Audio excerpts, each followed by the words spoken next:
Olá, eu sou o professor Dr. Bruno Martins Dalla Paula, vinculado à Universidade Federal de Alfenas, e hoje eu vou apresentar o pitch sobre o projeto financiado pela FAPEMIG, pelo edital Demanda Universal de 2018, né, com o código de identificação APQ 00424-18, intitulado como Bioacessibilidade e Biodisponibilidade em Potencial de Poliaminas e Compostos Fenólicos em frutas e hortaliças não convencionais consumidas em Minas Gerais.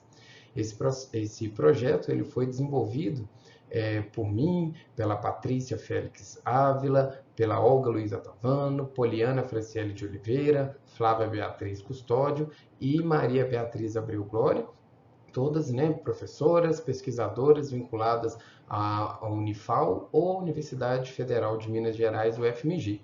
Esse projeto ele contou, né, com a atuação do Grupo de Pesquisa em Alimentos e Saúde, vinculados também ao CNPq.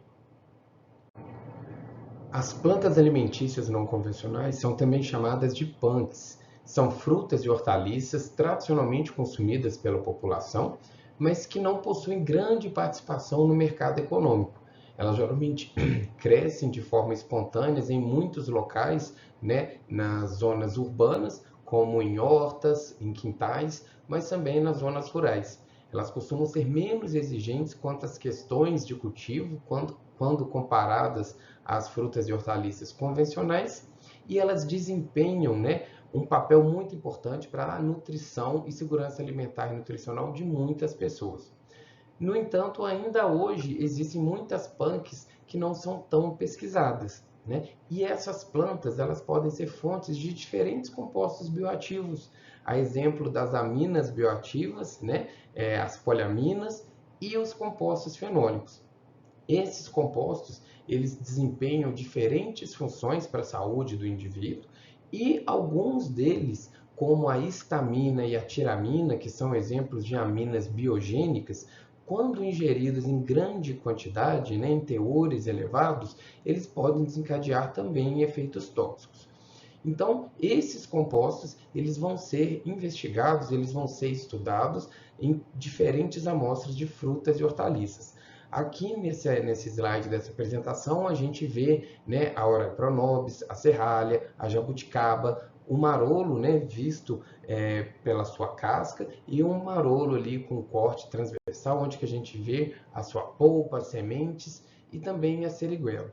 Essas frutas e hortaliças aqui desses slides são apenas alguns exemplos daqueles que foram trabalhados nesse projeto. O objetivo, né, desse projeto ele acabou sendo ampliado e além das frutas e hortaliças não convencionais, foram também acrescidas algumas frutas e hortaliças convencionalmente, né, comercializadas e consumidas pela população. Então, seu objetivo foi determinar os teores de compostos bioativos, no caso as aminas e os compostos fenólicos, em diferentes frutas e hortaliças convencionais e não convencionais, e estudar a bioacessibilidade desses compostos. O que é a bioacessibilidade? É a fração desse composto que vai estar disponível para ser absorvido pelo ser humano após esse alimento passar por todo o trato gastrointestinal, né, e chegar ali ao intestino. Então, aquela fração, aquela porção de um determinado componente que vai ter se desprendido ali da matriz alimentícia que vai poder ser absorvido, a gente chama de bioacessibilidade. Então, nesse projeto foram pesquisadas diferentes hortaliças e frutas, dentre elas o brócolis, a couve-flor, berinjela, jiló, tomate, espinafre, né, e outras hortaliças. E como exemplos de frutas, a seriguela, o marolo, a fruta do conde, a acerola, a jabuticaba e também a carambola. Então, as hortaliças e as frutas elas foram coletadas, transportadas até o laboratório da Unifal de nutrição experimental, onde elas foram higienizadas, elas foram descascadas, né, as sementes foram removidas. Então, teve toda uma etapa de preparo da amostra, das polpas dessas frutas ou das folhas dos vegetais folhosos, né, das diferentes partes comestíveis das amostras. Elas foram trituradas e dessa porção triturada foi realizado, né, a extração dos compostos bioativos com diferentes solventes. Então, para a extração das aminas bioativas, foi utilizado o ácido tricloroacético e para a extração dos compostos fenólicos, foi utilizadas diferentes misturas de solventes orgânicos. Então, uma mistura de metanol, acetona e água, ou uma mistura, né, de solução metanólica a 80%. Esses extratos foram filtrados, purificados e então encaminhados para as análises químicas, né? Então, utilizou-se a cromatografia líquida de alta eficiência para fazer a determinação dos fenólicos e das aminas bioativas, e também alguns métodos espectrofotométricos, né, para fazer a quantificação dos teores totais de fenólicos e flavonoides, né, presentes ali naquele alimento. Então, alguns daqueles vegetais e das frutas apresentadas foram submetidos, né, à análise de bioacessibilidade. Então, essas amostras elas foram submetidas à digestão gastrointestinal simulada. Então, tudo aconteceu, né, dentro de tubos. Então, uma metodologia in vitro, onde foi selecionado as enzimas digestivas presentes, né, na boca, no estômago e também no intestino. Então, simulou-se as condições de pH, o tempo em que o alimento fica retido em cada parte do corpo, assim como a agitação e os fluidos, né, salivares, gástricos e intestinal, assim como a presença das enzimas e da bile. A metodologia utilizada para fazer essa análise é o protocolo do InfoGest, é um consenso internacional que está disponibilizado, né, na literatura científica. Como resultado direto desse projeto, foi publicado esse primeiro trabalho, né, onde se investigou ali o perfil e teor de aminas bioativas em diferentes vegetais consumidos ali na culinária brasileira, e como um produto indireto, né, desse projeto, foi investigado também a bioacessibilidade de aminas e aminoácidos no chocolate. Além desses artigos que já estão publicados, outros estão em processo, né, de redação e estão aguardando a avaliação de algumas revistas, e muito em breve esses resultados vão estar disponíveis, né, para toda a comunidade científica e para todas as pessoas que se interessarem, né, pelo assunto. Como algum dos resultados, né, que eu gostaria de apresentar, eu gostaria de destacar aqueles vegetais que apresentam elevado conteúdo de espermidina. A espermidina é uma poliamina que tem sido recentemente, né, associada com o aumento da longevidade humana. Ela está relacionada, então, com a proteção contra a mortalidade associada a doenças cardiovasculares e a mortalidade por todas as causas. Além disso, ela também foi associada como um fator de proteção contra a queda do declínio cognitivo relacionado ao envelhecimento. Então é muito importante a gente conhecer os vegetais, as frutas, né, os alimentos que são fontes de espermidina para a gente conseguir, né, ter esses benefícios aí a partir da alimentação.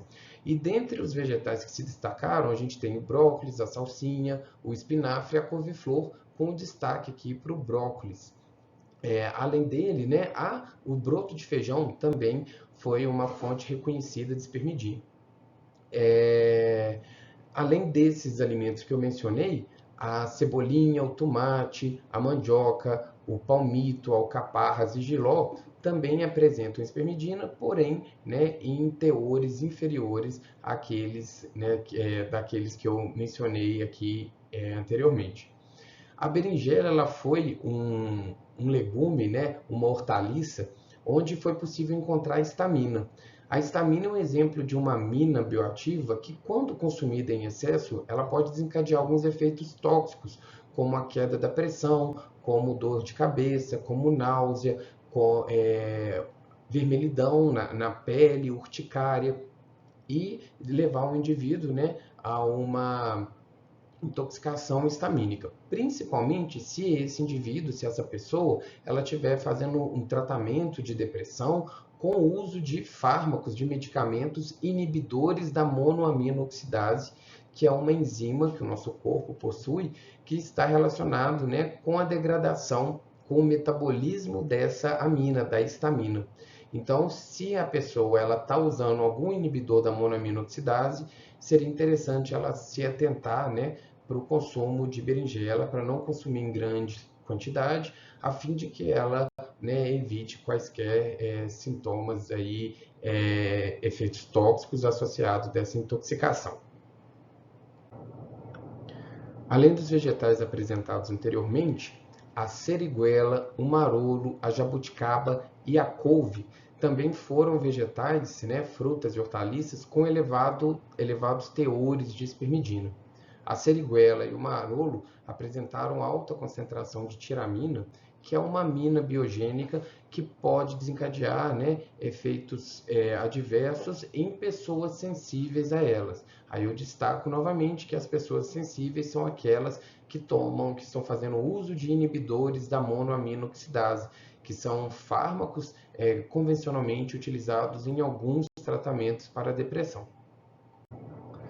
Com relação à bioacessibilidade dos compostos bioativos, eu trouxe aqui um exemplo do marolo, né? O marolo apresentou fenólicos e flavonoides totais com baixa bioacessibilidade, uma bioacessibilidade inferior a 25% do total desses compostos que estavam inicialmente presentes na fruta, né? Dentre os compostos fenólicos, após a digestão gastrointestinal, houve um aumento da quercetina, né, e uma redução dos teores de epicatequina, rutina e ácido clorogênico.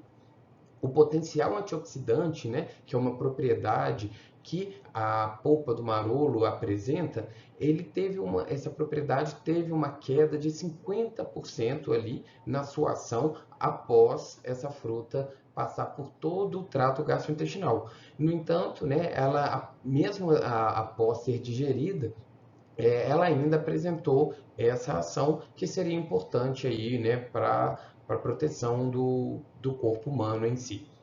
Em relação às aminas, a bioacessibilidade de putrescina e espermidina, ela foi moderada, então próximo a 50%. Já a bioacessibilidade da tiramina foi muito elevada, alcançando aí os níveis próximos de 89%. Então, conhecendo a elevada bioacessibilidade da tiramina, é importante, então, reforçar, né, do consumo cauteloso pelo marolo em relação àquelas pessoas sensíveis à tiramina. Outros resultados desse projeto de pesquisa vão ser publicados muito em breve, eles estão em fase final de redação ou de submissão e avaliação por periódicos científicos, e eu gostaria de agradecer, aproveitar o momento para agradecer a FAPEMIG pelo apoio, pelo suporte financeiro aplicado nesse projeto. Sem isso, não seria possível desenvolver essa pesquisa, assim como também, né, desempenhar a formação de recursos humanos, porque foram muitos graduandos de diferentes cursos envolvidos em iniciação científica e mestrandas, né, atualmente 2 mestras egressas do Programa de Nutrição e Longevidade, que desenvolveram a sua dissertação como fruto desse projeto de pesquisa. Então aqui eu deixo o meu muito obrigado, meu sincero agradecimento à FAPEMIG.